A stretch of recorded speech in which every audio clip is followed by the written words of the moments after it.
오늘 하나님께서 우리들에게 주시는 말씀, 우리 사사기 2장 1절에서 5절입니다. 구약 361쪽에 있습니다. 우리 같이 교독으로 읽고요. 마지막 5절 함께 읽겠습니다. 1절 제가 먼저 읽습니다. 여호와의 사자가 길갈에서부터 보빔으로 올라와 말하되 내가 너희를 애굽에서 올라오게 하여 내가 너희의 조상들에게 맹세한 땅으로 들어가게 하였으며 또 내가 이르기를 내가 너희와 함께한 언약을 영원히 여기지 아니하리니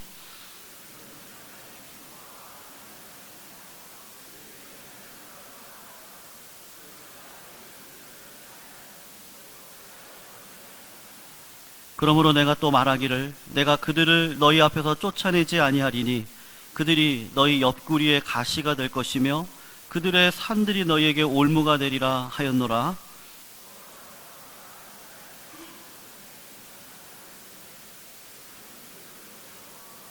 같이 읽겠습니다. 그러므로 그것을 이름하여 복임이라 하고 그들이 거기서 여호와께 제사를 드렸더라. 아멘. 우리 한 번 더 기도하고 주님의 말씀 듣겠습니다. 하나님 아버지 감사합니다. 기쁨으로 주신 귀한 추석 명절을 보내고 마지막 날 주일 이 하나님의 날을 잊지 아니하고 함께 모여 말씀과 예배 자리에 오게 하시니 감사합니다. 오늘도 이 주님의 말씀을 통하여 다시 한번 우리 마음속에 새로운 주님의 뜻과 소망과 기쁨이 넘쳐나는 시간 될 수 있도록 도우시며 하나님의 마음을 알아가는 시간 될 수 있도록 인도하여 주시옵소서. 전하는 자 참으로 연약함을 주님이 아시오니 오직 주의 능력, 주의 성령의 은혜만이 이 자리에서 나타날 수 있도록 역사하여 주시옵소서. 예수님의 이름으로 간절히 기도하옵나이다. 아멘. 우리가 잘 아는 유명한 작가 중에 스티븐 콥이라는 사람이 있습니다. 성공하는 사람들의 7가지 습관이라는 책을 써서 세계적으로 유명한 작가가 되었는데 그 아들이 쓴 책도 굉장히 유명한 책이 하나 있습니다. 성공하는 10대들의 7가지 습관이라는 책인데요. 우리 청소년 아이들 가지신 부모님들 한번 아이들에게 읽히면 좋다라는 생각이 듭니다. 이 책에 보면 프랑스 혁명 당시에 죽임을 당했던 루이 16세와 마리 앙뚜아네트의 아들인 왕자의 이야기가 여담으로 나오고 있습니다. 프랑스 혁명이 일어난 다음에 분노한 혁명군과 군중들은 루이 16세 그리고 마리 앙뚜아네트 왕자를 처형하게 되죠. 그리고 그의 아들이었던 왕자를 체포하게 됩니다. 이 루이 16세 왕조에 분노했던 이 혁명군들은 이 왕자를 그냥 사형시키면은 너무 쉽게 죽이는 것이다. 그 당시에 이제 단두대에 죽이는 것을 가장 고통 없는 죽음이라고 이렇게 불렀으니까 아마 그래서 그를 죽이지 말고 고생시키자 이렇게 결론을 내리게 됩니다. 그리고 그의 인생을 파멸시키기 위해서 가장 어둡고 그리고 가장 낮고 천한 자리에 그를 노예로 팔아버리게 되는 거죠. 이후로 왕자는 날마다 그 나쁜 환경 속에서 욕을 먹으면서 험한 소리를 들어가며 거칠고 그리고 굉장히 나쁘게 자라나기 시작을 합니다. 그런데 이 왕자가 놀라운 것은 이런 악한 환경 속에서도 왕자의 품위를 잃지 않고 계속 바르게 성장을 하는 겁니다. 나중에 이 왕자가 청소년이 되었을 때 이 혁명군들이 물어봅니다. 자신들의 의도대로 자라지 않는 이 왕자를 바라보면서 감탄하기도 하고 한편으로 놀라기도 하면서 이렇게 물어봤죠. 너는 왜 나쁜 환경 속에서 그렇게 왕자의 고귀한 그 품격을 잃지 않고 자랄 수가 있냐 이렇게 물어본 거죠. 그때 왕자가 이렇게 대답을 합니다. 나는 여러분들이 요구하는 그런 천한 행동을 할 수가 없습니다. 왜냐하면 나는 이 나라의 왕자로 태어났기 때문입니다. 이렇게 대답을 합니다. 이미 시민사회로 바뀐 프랑스에서 왕자가 중요하냐 그런 얘기를 하고 싶은 것이 아니라 이 션 커비는 그 정체성을 이야기하고 있는 겁니다. 내가 지금 어떤 사람이냐, 그리스도인으로서 어떤 사람이냐, 하나님의 자녀로서 어떤 사람이냐 그 이야기를 하고 싶은 거죠. 오늘 이 말씀이 바로 사사기의 주제인 성도의 정체성, 다시 말하면 하나님 앞에서 나는 누구인가 이 문제입니다.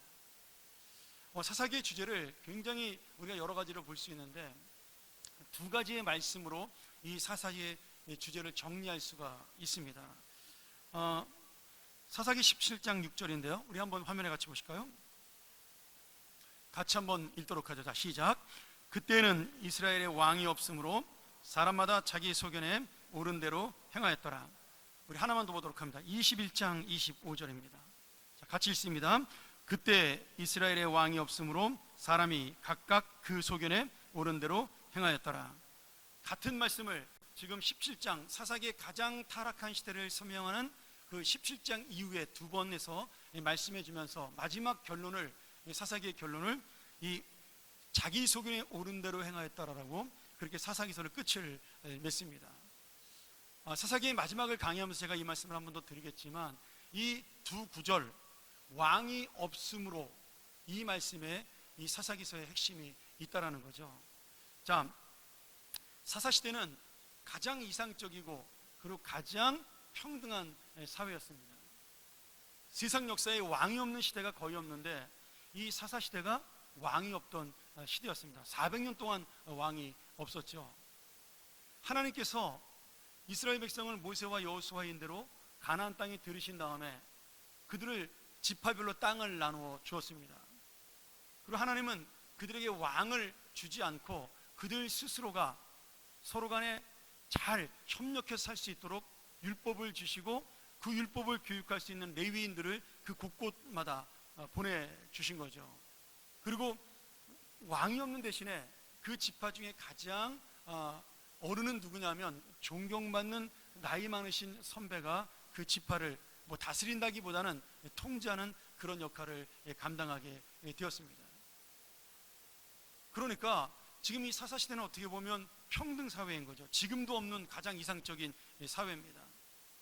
왕이 없죠. 귀족도 없죠. 또 땅을 19수대로 나눠줬으니까 빈부의 기천도 없습니다. 오직 신앙으로 존경받는 어른만이 대접받는 그러한 사회죠. 제가 기도하면서 꿈꾸는 사회이기도 합니다. 꿈꾸는 교회이기도 한 거죠. 여러분, 교회가 바로 이 이상적인 모습을 갖고 있어야 하는 겁니다. 교회는 빈부의 기천이 없습니다. 그런 차이가 없어요. 이 세상에서 말하는 높고 낮음의 차이도 없습니다. 교회는 누구만 있는 거예요? 믿음에 존경받는 어른들만 계신 겁니다.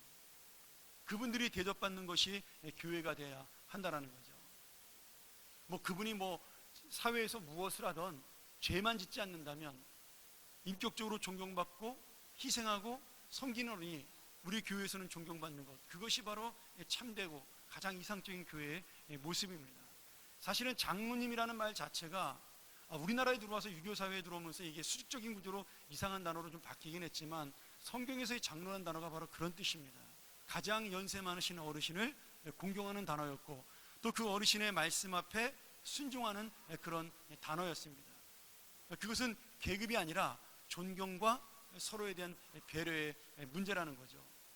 어른은 나이 어린 사람들을 섬기고 봉사해주고 그 나이 어린 사람들은 그 어른을 존경해주는 것, 그것이 지금 이스라엘 시대의 사회였고 하나님이 꿈꾸는 초대 공동체의 사회이기도 했습니다.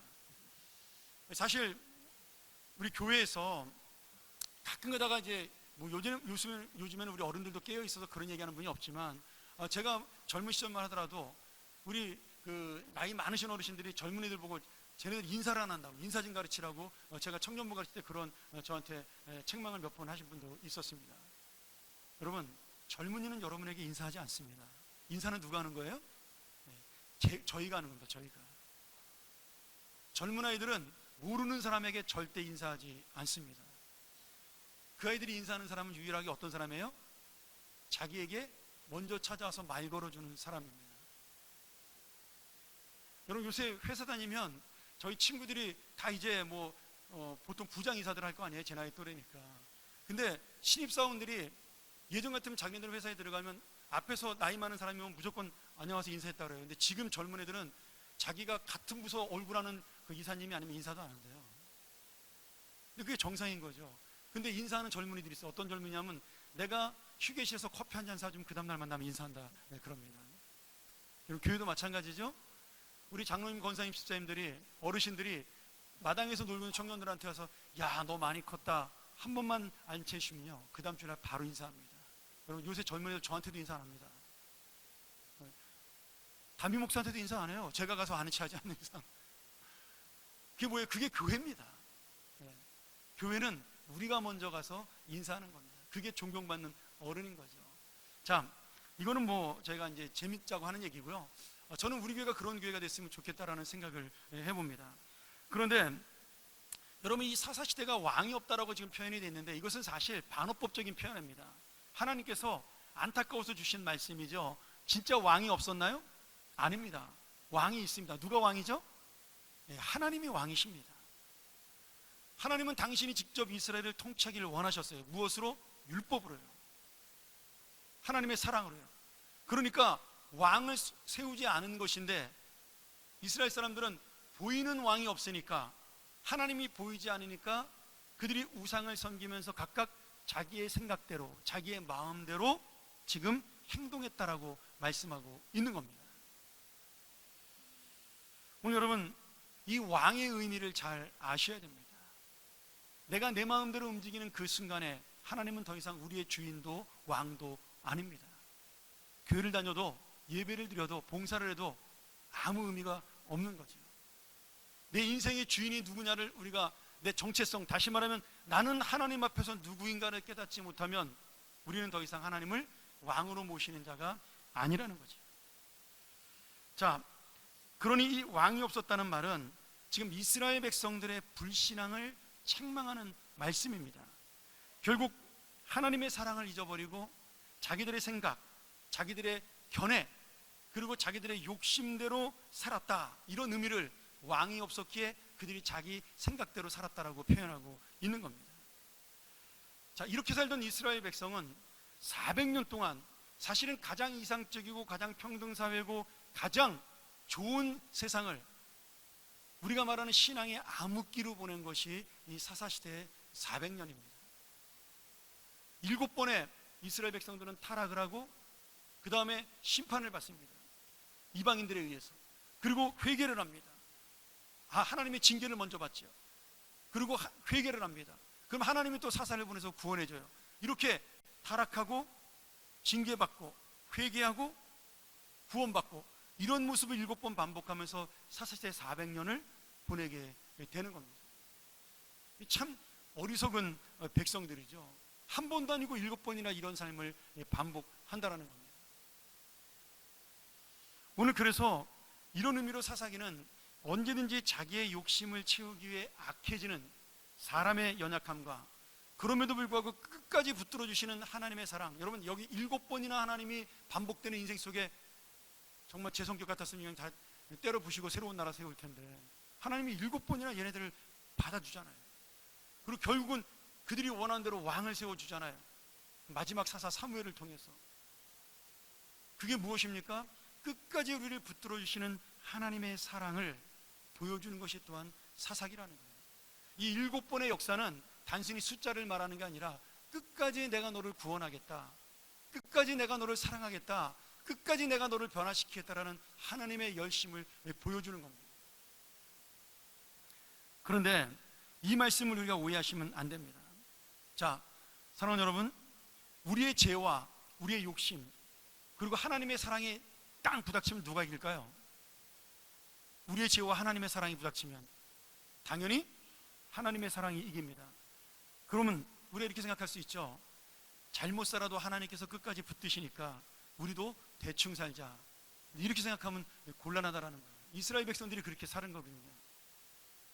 로마서에 보면 죄가 넘치는 곳에 은혜가 넘친다, 이런 말씀이 있습니다. 이 말씀을 여러분 오해하시면 안 돼요. 저처럼 어릴 때부터 예수를 믿은 사람보다 살인죄를 저지르고 강도로 짓을 한 사람이 예수 믿으면 훨씬 더 감동이 있습니다. 훨씬 더 은혜가 많죠. 그리고 하나님 앞에 더 감사합니다. 나 같은 죄인을 구원하셨으니까. 근데 여러분, 그런 큰 은혜를 맛보기 위해서 어릴 때 죄 짓는 것이 맞습니까? 아니잖아요. 저처럼 어릴 때부터 예수 잘 믿고 자란 것이 훨씬 더 낫죠. 여러분, 그것이 지금 오늘 이 사사기에서 주는 말씀이라는 거예요. 그들은 그 징계와 심판 속에 날마다 하나님의 은혜를 깨닫습니다. 회개하면서. 근데 그것이 하나님이 원하는 은혜가 아니라는 겁니다. 여러분, 우리를 붙드시는 하나님의 사랑이요, 정말 아프고 무서운 이 사랑입니다. 예를 들어 볼까요? 예수님이 십자가에 돌아가실 때 예수님이 가장 고통스러운 시간에 하나님을 부릅니다. 나의 하나님, 나의 하나님, 어찌하여 나를 버리셨나이까? 이렇게 울부짖어요. 근데 하나님이 예수님을 모른 채 버리십니다. 대답도 안 하셔요. 그것을 우리가 신학적인 표현으로 하나님이 예수 그리스도를 외면했다라고 표현합니다.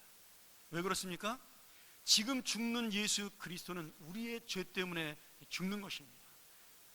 그 죄가 죽을 죄이기 때문에 예수님이 그렇게 고통스럽게 죽어야만 우리의 죄가 사해지기 때문에 그 아프고 힘든 그 순간에 하나님은 예수님을 외면하신 거예요. 그만큼이나 우리의 죄를 사하기 위해서는 그런 고통이 필요하다라는 겁니다. 또 하나의 예가 나옵니다. 이스라엘 백성들이 이집트에서 구원받을 때 마지막 날 밤에 10번째 재앙 속에 모든 장자들, 사람이든 짐승이든 첫 번째 난 모든 장자가 죽는 무서운 심판이 임하게 되었습니다. 그때 하나님의 사자가 이스라엘 백성들에게, 야, 너네는 양의 피를 문지방에 바르고 벽에 바름으로 그 죽음의 천사가 너희들을 넘어갈 수 있도록 그렇게 해라. 그래서 이스라엘 백성들은 다 양을 잡아가지고 온 문턱과 지방과 집안에 양의 피를 가득 바르게 됩니다. 그래서 그 죽음의 천사가 넘어가죠. 그리고 그 밤새도록 그 죽음의 시간이 넘어가길 기다리면서 이스라엘 백성들이 이제 이 시간만 지나면 우리는 구원받고 애굽을 나갈 수 있다, 이렇게 기다리고 있습니다. 여러분, 그 기다리는 그 시간이 즐거웠을까요? 한번 상상을 한번 해보세요. 옆집에서 지금 무슨 소리가 들려요? 사람이 죽어가는 비명소리, 짐승이 죽어가는 비명소리가, 아우성 소리가, 몸부림치는 소리가 들립니다. 그리고 온 집안이 지금 뭐로 덮여 있어요? 피바다입니다. 피비린내가 진동을 합니다. 여러분, 그 피비린내가 진동하는 속에 사람들이 죽어가는 아우성과 비명소리 속에 그 구원의 밤을 보내는 것, 여러분, 그것이 바로 무서운 하나님의 심판이요, 또한 우리를 구원하시는 하나님의 사랑입니다. 우리는 그렇게 해서 구원받은 사람이라는 거죠. 그런 무서운 밤을 지나야만 구원받을 수 있는 것이 우리의 인생이라는 겁니다. 오늘 그러니 여러분, 우리가 하나님께 받은 이 구원을 우습게 여겨서는 안 된다는 거예요. 다 빼앗겨야 하나님의 사랑을 깨닫습니다. 다 망해야 하나님의 은혜를 구합니다. 다 죽어야 하나님께 매달립니다. 이런 인생을 반복하는 것이 사사기의 불쌍한 역사고 그 사람들이죠. 제가 이번 추석 때 저희 가족이 모여서 가정 예배를 드렸습니다. 저희 어머니와 누나들이 이렇게 모여서 예배 드리는데 제가 그 얘기를 했어요. 우리 집이 옛날에 잘 살다가, 뭐 저는 기억도 없지만 엄청나게 부자로 살다가 어머니가 예수 안 믿고 고집대로 살다가 다 망해가지고 우리가 가난하게 되었습니다. 또 엄마 병 들고 얼마나 힘들었냐. 그런데 그거 덕분에 우리가 예수를 믿게 되었다. 그러니 감사하자. 그 생각이 들었어요. 그렇게 말씀을 전했어요. 다 아멘했죠. 만약에 우리가 망하지 않았더라면, 정말 처음부터 끝까지 잘 살았더라면 우리 어머니는 교만해서 예수를 믿지 않았을 것입니다. 그러니까 어떻게 보면 망하고 심판받은 것이 하나님의 복이죠. 근데 제 마음속에 또 그런 생각이 들었는데, 끝나고 난 다음에 우리 누나가 그러더라고요. 우리 엄마가 진작에 예수 잘 믿었으면 우리 잘 살면서 예수 믿었을 텐데. 그러시는 거예요. 뭐 저희 어머니가 이제 뭐 건강하지 않으시니까 그 말씀 듣고 그냥 모른 채 버리시던데, 여러분, 우리 누님 말이 맞습니까? 틀립니까? 맞잖아요. 잘 살면서 예수 믿을 수 있었는데 다 망해가지고 예수 믿었잖아요. 물론 그것도 복입니다. 영생의 복을 얻었으니까 가장 큰 복을 받은 거죠. 근데 여러분, 사사기서가 뭐예요? 니네들 안 망하고도 잘 살 수 있다는 걸 가르쳐주는 비결이에요. 우리들이 망하지 않고도 하나님의 은혜대로 살 수 있다는 것을 가르쳐주는 비결입니다. 그래서 여러분, 이 사사기는요, 심판 없이 주님의 사랑을 받고 살아가는 그러한 교훈을 주는 이야기입니다. 오늘 우리가 사사기서에 나온 이야기의 반대대로만 살면 우리는 하나님 앞에 잘 살면서 복 받는 인생이 되는 겁니다. 자, 여기까지가 서론이고요. 자, 오늘 우리가 읽은 2장의 말씀은 굉장히 중요한 사사기의 서론을 통해서 이 사사기를 이해할 수 있는 열쇠를 주는 말씀입니다. 자, 1장에 보면 여호수아가 죽고 난 다음에 가나안 땅 정복이 계속 이루어집니다. 그래서 가나안 땅이 거진 정복되었을 때 이스라엘 사람들이 방심하기 시작을 해서 더 이상 정복하지 않고, 또 이스라엘에 함께 살았던 사람들을 죽이거나 쫓아내지도 않고, 그리고 그들이 섬기던 우상을 막 받아들이는 그런 초기 시대였어요. 그때 하나님이 이스라엘 백성을 모아서 지금 복임이라는 곳에서 이 말씀을 전하고 있는 겁니다. 야, 너희들이 약속대로 하나님의 땅 가나안 땅을 받았는데 왜 너희들은 나와의 약속을 지키지 아니하고 이 가나안 땅을 정복하면서 가나안 사람들을 다 남겨두고 그리고 우상을 섬기느냐? 이제 그들이 너희를 옆구리를 찌르는 가시가 되고 너희를 괴롭히는 올무가 될 것이다라고 하나님께서 지금 심판을 선포하시는 겁니다. 여러분, 이스라엘 백성들이 가나안 사람들을 다 진멸하지 아니하고 쫓아내지 않고 남겨둔 데는 여러 가지 이유가 있습니다. 인간적으로 보면 이해할 수 있는 이유도 있어요. 왜냐하면 오랜 전쟁을 했잖아요. 수십 년 동안. 그러니까 지쳐서 포기할 수도 있습니다. 또 내 마음에 드는 사람은 남길 수 있잖아요. 그리고 그 가나안 땅에 농사를 지어야 되는데 그 땅에 대한 정보를 알아야 돼서 그것 때문에 남겨둘 수도 있습니다. 그리고 가나안 땅의 문화가 너무 좋잖아요. 그 문화를 배우기 위해서 남겨둘 수도 있습니다. 여러분, 어떤 이유를 대더라도 여러분 그들이 원하는 목적은 뭐예요? 자기들의 욕심을 채우는 겁니다. 자기들의 욕망을 채우는데 그 목적이 있는 거예요. 제가 새벽기도 시간에 이 여호수아가 가나안 땅을 진멸할 때 썼던 그 진멸이라는 단어에 대해서 잠깐 설명을 한 적이 있습니다.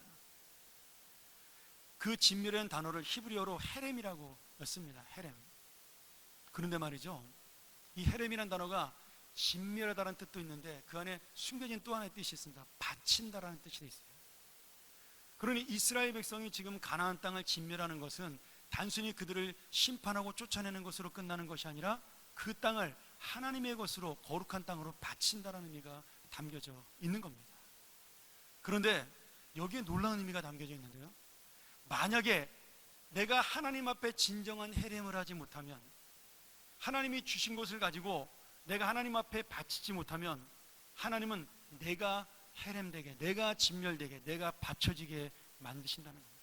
내가 스스로 재물되게 만드신다는 거예요. 여러분, 그게 지금 사사기의 역사입니다. 하나님 주신 그 좋은 땅, 하나님이 주신 그 좋은 재물, 하나님 주신 그 좋은 시간들을 하나님 앞에 쓰지 못하고 그들은 자신의 욕망과 자신의 만족을 채우기 위해 살았어요. 그리고 하나님께서는 그들을 책망하셔서 그들에게 바친 모든 것들을 걷어가실 뿐만 아니라 이스라엘 백성들 자체를 하나님께 바쳐진 재물이 되게 하셨습니다. 여러분, 우리가 가진 모든 것들 하나님 것임을 인정하십니까? 여러분, 스스로 진멸되지 않도록 잘 사용하셔야 됩니다. 여러분이 그것을 인간의 욕심으로 아까워하는 그 순간에 하나님은 그것을 헤렘시키십니다. 진멸시키시는 거예요. 그 진멸의 역사가 여호수아를 이어서 지금 이 사사기서로 넘어오고 있는 겁니다. 오늘 이 이스라엘 백성들은요, 남겨진 가나안 사람들이 하나님의 말씀대로 힘을 키워 이스라엘 백성을 괴롭히는 올무가 되는 것을 400년 동안 경험하게 됩니다. 모압 족속에게, 암몬 족속에게, 미디안 족속에게, 블레셋 족속에게, 에돔 족속에게, 수도 없이 많은 족속들을 여기저기 사이에 숨겨놓고 남겨놓았다가 그들이 자라, 그들이 강해져 이스라엘 백성을 점령하고 괴롭혀 그들이 오히려 받쳐지는, 진멸되는 존재가 되었다라는 말씀입니다. 오늘 여러분, 이들이 섬기는 우상은 이스라엘 백성을 타락과 범죄로 이끄는 것뿐만 아니라 이스라엘 백성을 멸망의 길로 인도하게 된다라는 거죠. 근데 여러분, 오늘 놀라운 건요, 이 말씀이 중요합니다.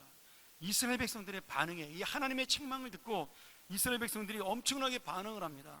어떻게 반응을 하냐면 너무나 두렵고 너무나 무섭고 너무나 죄송스러워서 회개하고 통곡하고 웁니다. 근데 얼마나 통곡하고 울었냐면 원래 지금 이스라엘 백성들이 있던 땅 이름이, 이 모인 땅 이름이 베델입니다. 야곱이 그 삼촌 집에 가다가 왜 잠을 자고 거기다 돌단을 쌓았던, 그래서 하나님의 집이라고 불렀던 베델이었습니다.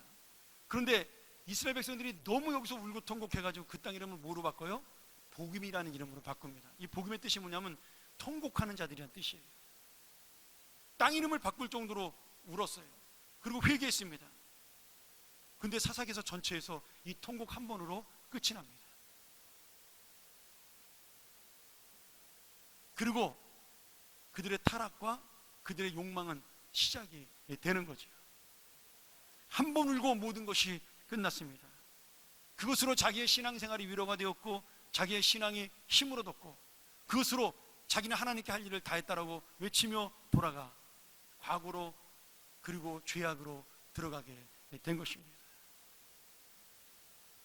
오늘 여러분, 우리가 아무리 이스라엘 백성을 이해하려고 해도 이해할 수 없는 부분들이 많이 있는데 읽다 보면 이게 바로 내 이야기라는 겁니다. 내 생활이라는 거예요. 그들이 여러 가지가 필요해서 이 가나안 사람들을 남겨두고 살다 보니 가나안 문화가 좋아서 그들과 함께 살게 되고 그래서 우상도 섬기게 되고 뭐 이런 것들, 그런 모습들이 가만히 돌아보면 다 우리의 모습이라는 거죠. 우리도 그렇게 생각하지 않습니까? 아, 교회에 와서 은혜 받고 기분 좋게 가면 되지 뭐 그렇게 우리 목사님 맨날 복잡하게 고민하라 그러냐. 어? 남들 다 그렇게 살고 있고 그렇다고 내가 무슨 큰 죄를 저지르는 것도 아닌데, 그리고 이 세상이 얼마나 복잡한데 성경 말씀으로 뭐 딱딱 맞아가지고 내가 행할 수 있고 결단할 수 있는 게 몇 가지나 된다고. 우리 안에 그런 생각이 왜 들지 않겠어요? 내 생각대로 남들이 사는 대로 살면 그냥 좀 착하게 살고 좀 정직하게 살면 되지. 그러면 내가 하나님 믿으면서도 손해도 보지 않고 그러면서도 축복도 받고 하나님도 잘 섬기는 그런 삶을 살 수 있지 않을까. 우리 안에도 그 생각이 있다라는 거예요. 제가 이번에 그 추석에 처가에 갔다가 저희 어머니 만나러 가는데, 아니 뭐 경기도권 왔다 갔다 하는데 왕복 5시간이 넘게 걸리더라고요. 집에까지 오니까 한 7시간을 운전했더니 나중에 막 허리가 아프더라고요. 근데 차가 얼마나 많이 막히는지 제가 판교 구리강 고속도로에 서 있는데 그 생각이 들었어요. 야, 이거 그냥 한 번 모른 척하고 집에서 쉬고 그냥 그러면 되는 거 아닌가? 그 생각이 잠깐 들었습니다. 여러분, 이게 누구 생각이죠? 요새 젊은 아이들 생각이잖아요.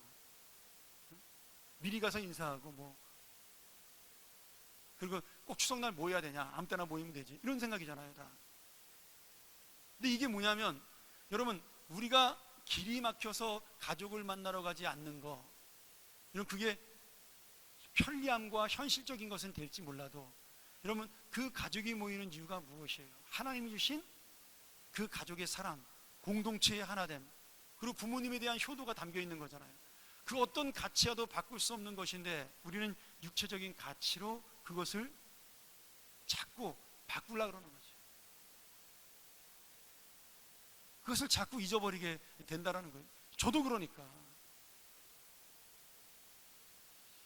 오늘 여러분, 사사기의 이야기가 남의 이야기가 아닙니다. 나도 손해보지 않고 살고 나도 현실적으로 살고 그러면서 교회는 나오고 제사는 드리고 은혜도 받고, 여러분 이게 바로 사사기의 죄악된 모습이라는 거예요. 사사기는 가장 완전한 시대였습니다. 가장 좋은 나라를 주신 거예요. 다스리는 왕도 권력도 없고 나보다 나은 부자와 질투할 이유도 없고 평등과 이상과 그리고 성실하고 진실한 사람이 성공하는 사회입니다. 근데 사람들은 그 사회가 싫은 거예요. 왜 싫어요? 난 저 사람보다 더 많이 갖고 싶은데, 나는 저 사람보다 더 많이 채우고 싶은데. 이것이 사사기의 역사입니다. 우리가 문화라는 것도 그렇잖아요. 저는 가끔 그 TV에 그 어린애들 나와가지고 뭐 이렇게 뭐 짧은 옷 입고 춤추고 막 이러는 거 보면 여러분 그게 가장 사탄이 누리는 죄거든요. 또 연예계 있는 사람들 죄송합니다만 춤과 문화라는 것, 그것은 결국 제사에서 나온 겁니다. 그게 발전한 거거든요. 옛날 그 제사법에서 파티에서 나온 문화잖아요. 근데 저는 가만히 그 생각을 해요.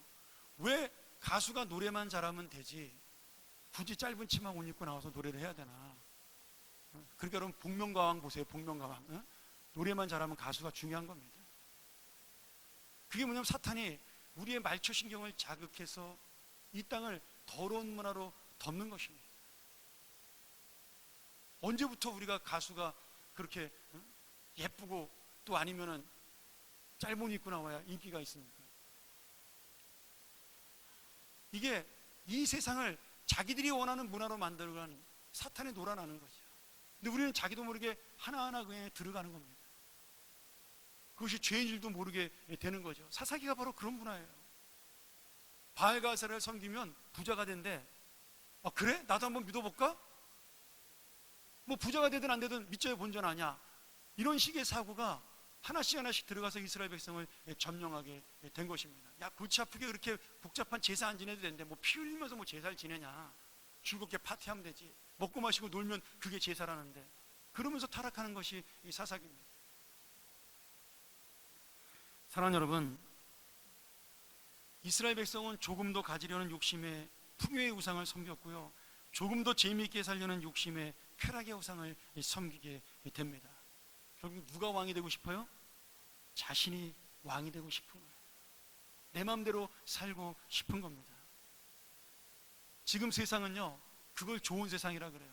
우리 포스트 모더니즘 그런 얘기 많이 하잖아요. 이게 뭐예요? 야, 남한테 신경 쓰지 말고 네 마음대로 살아. 남의 말이 뭐 중요하냐? 남의 눈이 뭐 중요하냐? 네가 좋으면 되지. 여러분, 이것이 포스트 모더니즘의 가장 큰 핵심이에요. 여러분, 아닙니다. 남이 중요합니다. 체면 때문에 중요한 게 아니고요, 하나님이 보고 계시기 때문에 중요한 겁니다. 여러분, 부족한 것 없는 에덴 동산에서 아담과 하와가 왜 꼭 선악과를 따먹었을까요? 이게 하나 더 가지고 싶은, 내가 가지고 있지 못한 그것을 하나 더 얻고 싶은, 하나님처럼 되고 싶은 마음이잖아요. 근데 그것을 얻을 수 있나요? 못 얻습니다. 근데 사탄은 얻을 수 있다라고 자꾸 우리를 유혹하는 거죠. 그 문화에서 너는 행복을 얻을 수 있어, 만족을 얻을 수 있어, 그 권력에서 네가 원하는 힘을 얻을 수 있어, 그 명예를 얻고 나면 너는 행복해질 수 있어. 계속해서 우리를 유혹하고 있는 겁니다. 그래서 자기의 생각, 자기의 만족, 자기의 욕심, 그것으로 나가게 만드는 거죠. 제가 예전에 읽었던 책 중에 윌리엄 맥도날드 목사님이 쓰신 잊혀진 명령 거룩하라는 책이 있습니다. 너무 오래돼서 지금은 안 팔 것 같은데, 거기에 보면 그 유명한 노르웨이 극작가 입센이라는 사람이 쓴 글을 소개하고 있어요. 여러분 입센 아시죠? 그 인형의 집이라는, 뭐 우리나라 현실주의 연극의 아버지라고 그러던가요? 뭐 이렇게 아주 굉장히 유명한 그런 작가인데, 그분이 정신병원을 방문했던 자기 친구 피터 진트라는 사람하고 이야기한 장면을 소개하고 있습니다. 이런 얘기예요. 이 피터 진트라는 사람이 정신병원을 방문하게 됩니다. 뭐 글을 쓰기 위해서 어떤 정보를 얻기 위해서 간지 잘 모르겠어요. 그런 얘기 나오지 않는데, 그리고 그 환자들하고 이야기를 합니다. 근데 환자들이 이야기하는 걸 가만히 들어보니까 너무 똑똑해요. 이야, 이거 뭐 경제도 잘 알고 정치도 잘 알고 이 세상을 빠삭하게 꿰뚫는 사람들이 한두 사람이 아닙니다. 그러니까 이 피터 진트 마음속에 이상한 생각이 들었어요. 아니, 이렇게 멀쩡한 사람들이 왜 병원에 있는 거지? 이렇게 똑똑한 사람들이 왜 여기 와서 치료를 받고 있는 거지? 그렇게 의문을 품고 정신과 의사를 만나게 된 겁니다.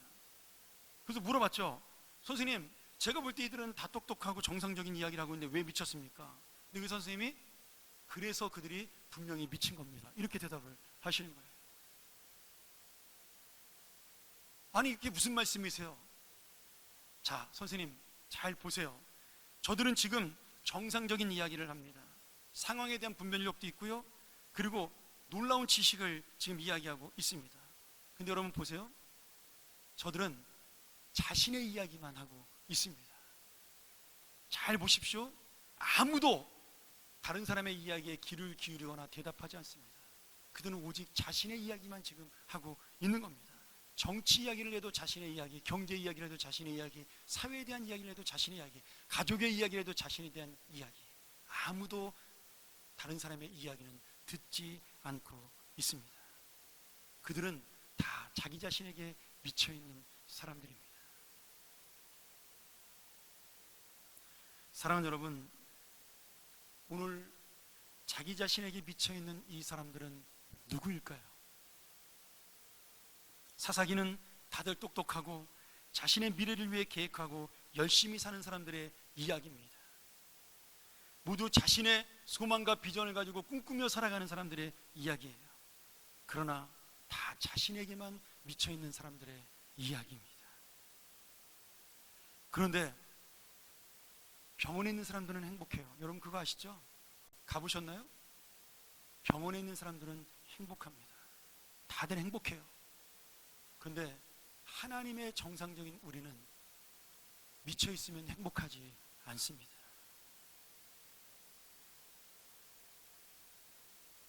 사랑하는 여러분, 우리는 그 사람들과 얼마나 다를까요?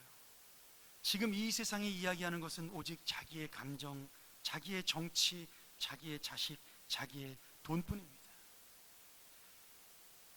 어제도 오늘도 광화문에 나오는 모든 사람들 이야기는 다르고 내용은 다르고 진보든 보수든 페미니즘이든 수도 없이 많은 사람들이 매주 토요일마다 광화문에 나오지만 전부 자기들의 이야기만 하고 있는 거죠. 그들 중 누구도 다른 사람을 위해서 해달라고 하는 사람은 한 명도 없다라는 거예요.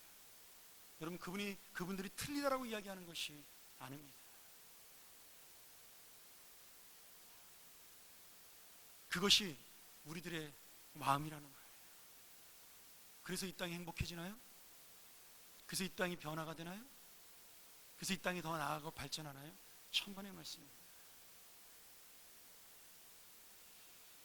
오늘 여러분, 하나님은 이미 우리에게 많은 것을 주셨고, 아니 가장 좋은 것을 주셨죠.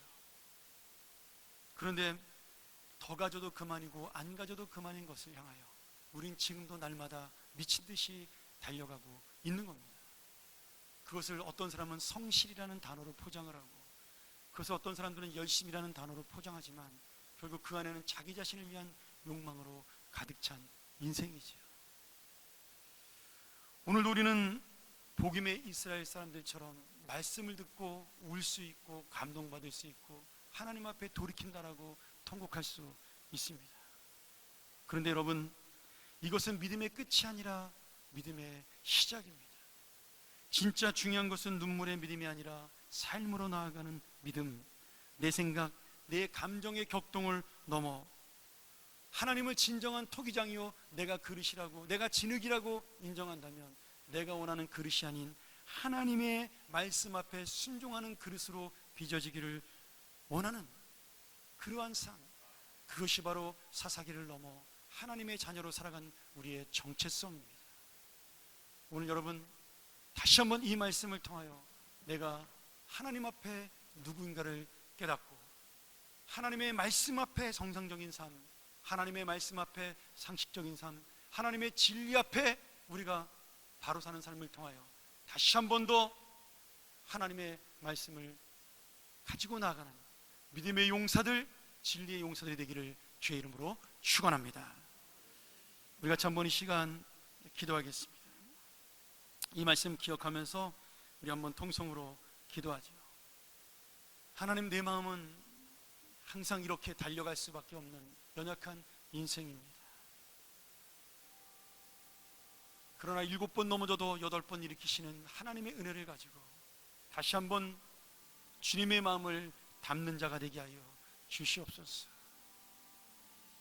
오늘 사사기에 그 어리석은 사람들이 아닌 하나님의 사람으로 살게 하시고 하나님의 사람으로 서게 하여 주시옵소서. 우리가 전부 통성으로 이 시간 기도하겠습니다. 하나님 아버지, 이 세상에 옳은 것이 옳은 것이 아니며 이 세상에 큰 소리가 옳은 것이 아님을 깨닫게 하시니,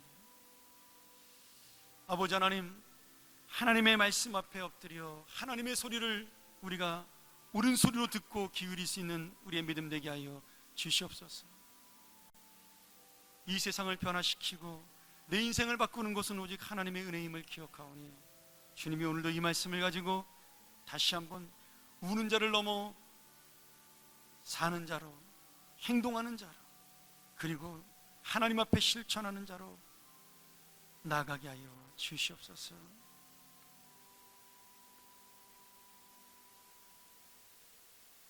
하나님 아버지, 감사합니다.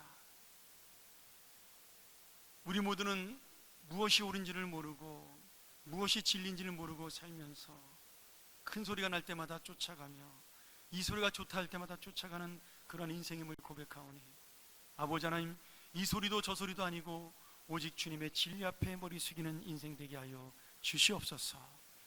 오늘 복음의 눈물이 눈물로 끝나지 않냐고 삶의 실천으로 나아가는 우리의 귀한 하나님의 자녀들이 되게 도와 주시옵소서. 예수님의 이름으로 간절히 기도하옵나이다. 아멘.